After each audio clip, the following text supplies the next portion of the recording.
бас хэд хэдэн зүйл байна. Хэд хэдэн. Ерөн зүгээр 2002 онд баталсан хуулийн араас ингэж яваад энэ хуулийнхаа бас хэрэгжилтээр гарч байгаа хүндрэл бэрхшээл сайжруулах зүйлийг нь бас ингээ 3 жил дотроо оруулж ирээд ингээд бас сайжруулах гэж явж байгаа нь хамгийн сайн жишээ болж байна. Бид урд нь хууль батлаад марчдаг байхгүй. Та хандлагууд байт.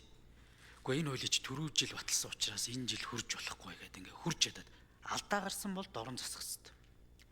Ингийн тулд байнгын ажиллагаатай парламент хийж байгаа байхгүй.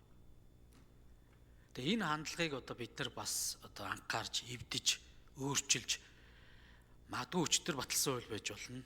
Алдаа байна. Бизнест хүндрэл учруулж ивэл өнөөдөр оруулж ирээ засах хэрэгтэй. Гэхдээ мэдээж хууль тогтоомжийн хуулиараа дороо хийж олон нийтийн хилцүүлэг тэр хуулийн процессын үе шат байгаа. Би зүгээр зарчмын үед хэлж байгаа.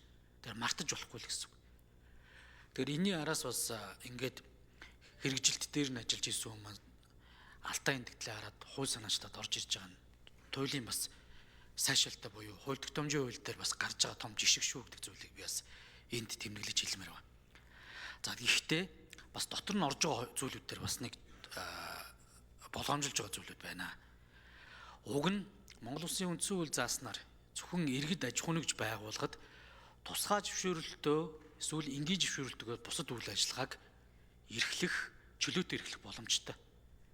Гэтэл энэ хуулийн нэмэлт өөрчлөлтөөр харин бид нар жоох ухрах гэдэг нь удаа. Тусгай зөвшөөрөл, энгийн зөвшөөрлөөс гадна одоо мэдэгдэл гэдэг зүйлтэй болчихлоо. Уг нь энэ мэдэгдэлтэй байна уу, мэдэгдэлгүй юу гэдгээр үл хамааран тэр бизнесийг эрхлэх нь зөв. Энэ эрхчлөө, энэ эрх нь байгаа байхгүй. Тэгэхээр одоо энэ мэдэгдэлд дурддагдаагүй бизнесүүдийг бас хийнэ гэж болох уу, хийхгүй гэж болох уу. Тэгэхээр бас концепцийн үед бас ярилцах зүйл байгаа шүү. Яг зүгээр эслийн төвшингөөс нүнлээд шууд одоо чөлөөтэй эрхлэх боломжгүй учраас тодорхой хэмжээний мэдээллийг одоо хөргүүлэх байдлаар энэ бизнесийн үйл ажиллагааг эрхлэх боломжийг олгож байгаа гэдэг байдлаар үе шат руу буюу аажимдаа үндсэн хуулийн дээрх зарчим руу явах гэж би ойлгож байгаа. Тэгэхээр магадгүй ингэ цөөн тооны юмнуудыг мэдгдлээр хичээд бусад үйл ажиллагаануудыг энэ мэдгдэл дээр ч алга, тусгай зөвшөөрөл дээр ч алга, энгийн зөвшөөрөл дээр ч алга гэд ингээд улам бизнесийг бойдох юм болчихвээ. Энэ дээр уг нь бол би суур үзэл санааг нь дэмжиж байгаа, хэлэх гээд байгаа санааг. Тэгвэл энэ дээр ажиллаж байгаа ажлын хэсэг, хууль зүйн техник дээр ажиллаж байгаа залуучууд бас анхаарах хэрэгтэй байсан шүү. Би энийг одоо бас хэлмээр байгаа. За хоёрдугаарт яг дагж байгаа хуулиудыг энэ төр болоод үндсэн төслүүдийг харахад бас анхаарах заашгүй шаардлага байна. Галт зэвсгийн хууль, химийн тухай хууль, цөмийн энергийн хууль энэ төр орж байгаа, ашигт матамлын хууль дээр орж байгаа өөрчлөлт энэ төрийг бол анхаарахгүй бол хит бас одоо задгааруулсан биш шүү.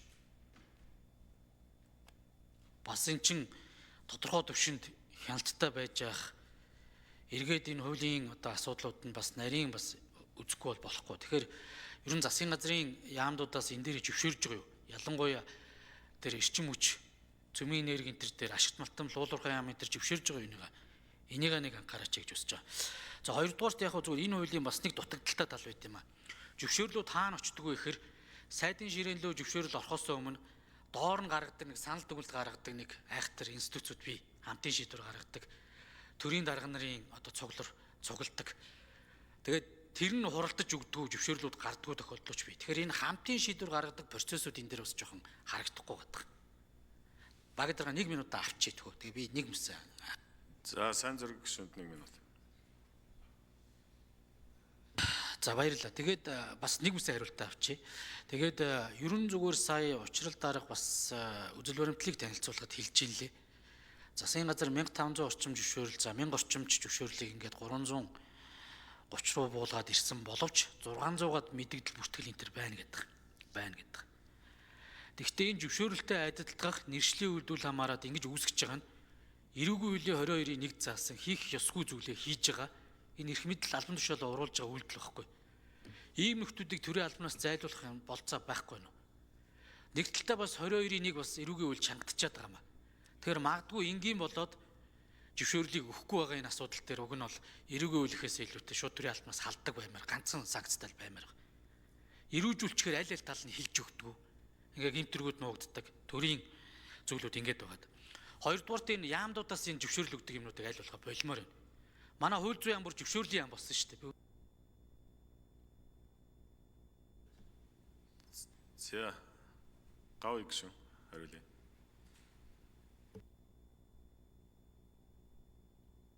За зөвшөөрлийн хуулийн зөвшөөрлийгч одоо хамгийн зовлон бэрхшээл нь хамгийн сайн мэдэх хүн сайн зэрэг гişүн мөн. За хуулийг хэрхэн яаж боловсруулагдаж, за ажлын яаж хилцэж явсныг бол бас хамгийн сайн мэдгэн сайн зэрэг. Яагаад ингэж яриад байна гэхээр за яг 22 оноос хойш өнөөдөр яагаад учрал дарга битээр ингэ санаачлаад өргөн барих болсон шалтгаан нь юу гэхээр анх өргөн барихдаа зөвшөөрлийн хуулийг дагаад нэг 50 хэдэн хууль орж ирсэн салбар хууль.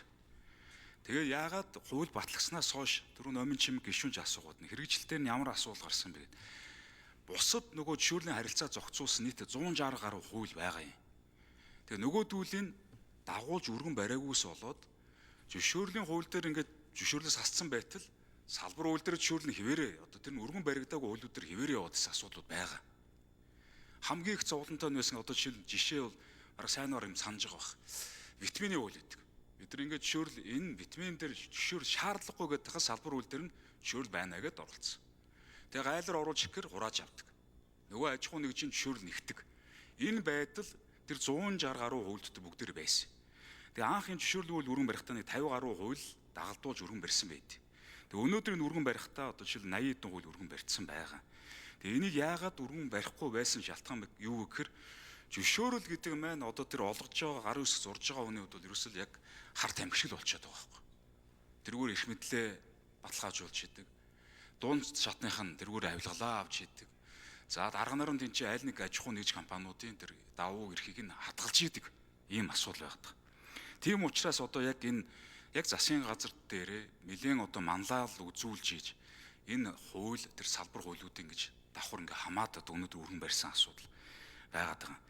За мэдгэл гэдэг шин томьёолыг оруулж ирсэн байна гэж ярьж байна. Энэ бол ерөөсөө л энгийн зөвшөөрлөөс мэдгэл рүү шилжүүлж байгаа. Тэрнэш мэдгэлгээ дахиад шинээр одоо баахан үйл ажиллагаанд оруулаад байгаа юм биш. Нэг ёсондоо одоо жишээл тусгай зөвшөөрөл, энгийн зөвшөөрөл, мэдгэл гэдэг одоо 3 ангилалтай л болж байна гэсэн. Тэгэхээр бид эрсдлийн үнэлгээг нь хийгээд эрсдлийн үнэлгээр нь хамгийн бага эрсдэнүүдийн бүгдийг мэдгэл рүү ихний ээлжинд хийж байгаа. Явандаа бол манай аж ахуй нэгжүүч ойлгоод, иргэдмэнч ойлгоод, одоо эрх хүхийн хүмүүс нь ойлгоод тэгэхээр бид мэдгэлийн тоог нэмээд яваад амарх. Зөвшөөрлийн зөвлөл гэж байгаа. Зөвшөөрлийн зөвлөл бол 3 жил тутам нэг удаа аудит хийх ёстой. Аудит хийснийхээ үндслээр зөвшөөрлийн тоог бууруулах, за зарим нэг мэдгэл рүү шилжүүлэх, энэ үнэлгээ хийдэг, эрсдлийн үнэлгээ хийдэг аргачлалыг нь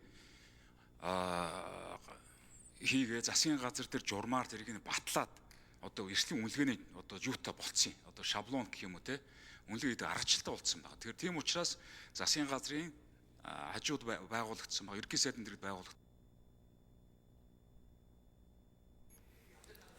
За гавь гүшүүнд гавь сайдад 1 минут.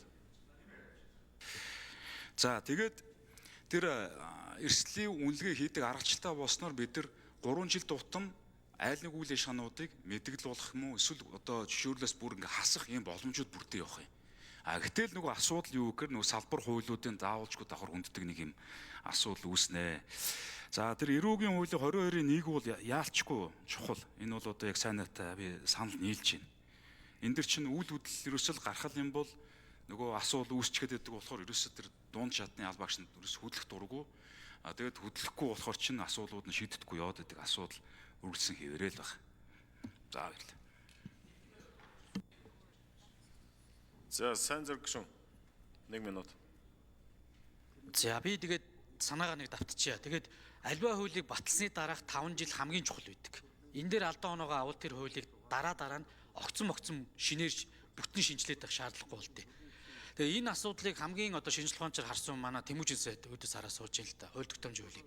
Тэгэхээр энийг хэрэгжүүлж байгаа хамгийн зөв зэвсэг зөвшөөрлийн хуулиас эхэлж шүү гэдэг зүйлийг би бас энэ протоколд үлдээе гэж бодож байна. Хоёрдугаар тийм зөвшөөрлийг мэрэгжлийн холбоо эсвэл эдийн засгийн холбоо юу гэдэг энэ лүү шилжүүлэх процессууд ерөөсөө аль ч хууль дээр байхгүй байгаа. Засгийн газрын хууль, агентлагийн хэрэгцээ байдлын хууль болон тэр хуулиуд дээр тодорхой оруулж өгмөр. Засаг захиргааны нэгжийн тухай хууль дээр. Тэгэхээр энийг бас нэг цаашдаа хэдүүлээ анхаарай гэж бодож байна. Хоёрдугаарт хууль зүйн дотоод хэргийн яамнаас хүн байвал тэр харуул хамгаалалт болон тэр янз бүрийн зөвшөөрлүүдэд цагдаагийн ерхий газарт өгөө. Одоо хууль зүйн дотоод хэргийн ам бодлогын ам биш бүр үүдэрээ дүүрэн зөвшөөрөл харуул хамгаалтын албаныхыг зогсоодсон зөвшөөрөл өгдөг зөвшөөрлийг хилцтэй болсон явж байгаа шүү. Би одоо үнэхээр санаа зовж байна. Бодлогын ам шиг байгаараа чигүүргийн ерөнхий чигүүргийн За зөвшөөрлөгж байгаа нэг амар хүмүүс энд ирсэн байгаа гэж би ойлгоод байгаа шүү дээ. Ажлын хэсгийнхэн. За гавыг сайд хариулъя. За сайн зүрх гишүүний асуултанд хариулъя. Мэргэжлийн яг зөвшөөрлийн хууль болон жагсаалтан дээр шууд мэргэжлийн холбоог оруулж болохгүй. Яагаад гэхээр одоо энэ дээр бас нөгөө яг хувийн бишлэлтэй уулзаад явхад асуудал үүссэн. Одоо чинь тэнхимлөө тэр самрын зөвшөөрөл шилжүүлэнгүү дараад нь нөгөө танилтаал авилгал гэдэг асуудлууд үүссэн байт. За барилгын асцаас дээр бас тийм асуудал үүссэн. Тэгэхээр бид нар зүгээр эрх үүхий байгууллагын гэрээгээр хугацаагаар шилжүүлэх боломжийг нь бол нэгэж өгөх ёстой. Яг жагсаалтандаа болохоор одоо төрийн эрх үүхий байгууллага нь өөрөө ороод явах ёстой юм бил.